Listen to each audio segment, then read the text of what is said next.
Monsieur Castel, bienvenue ici au gala, au troisième gala du CMQ.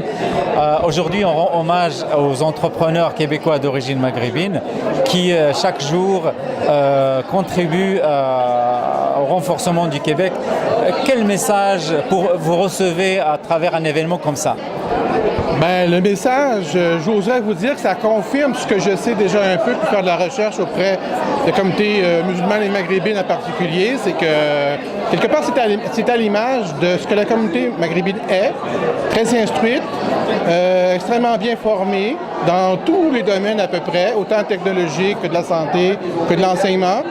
Et au fond, le message qu'envoie le Congrès maghrébin devrait être envoyé à tout le Québec parce que le Québec n'est peut-être pas encore en phase avec cette réalité de la communauté maghrébine. Trop peu de nos concitoyens connaissent les Maghrébins pour ce qu'ils sont au niveau d'instruction et ainsi de suite. Puis il faudrait peut-être que ça soit davantage publicisé et connu. Alors, est-ce qu'un événement comme ça, dans un contexte pareil, peut envoyer des messages positifs à la société québécoise en général? Bien, ça peut uniquement être un message positif. Donc, ça revient à ce que je disais tantôt, c'est que malheureusement, nos concitoyens ne connaissent pas encore assez bien les Maghrébins. Et parfois, on les connaît par le biais de clichés qui nous viennent parfois de la France ou d'ailleurs, qui n'ont rien à voir avec ici.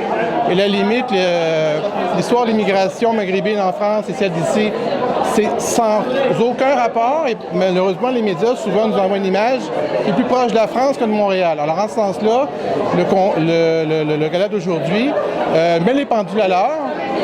Et c'est un message nécessaire, même autrement qu'utile, c'est nécessaire. Parfait. Alors merci beaucoup et bonne soirée, marhaba, donc à ce gala du CMQ. Merci beaucoup.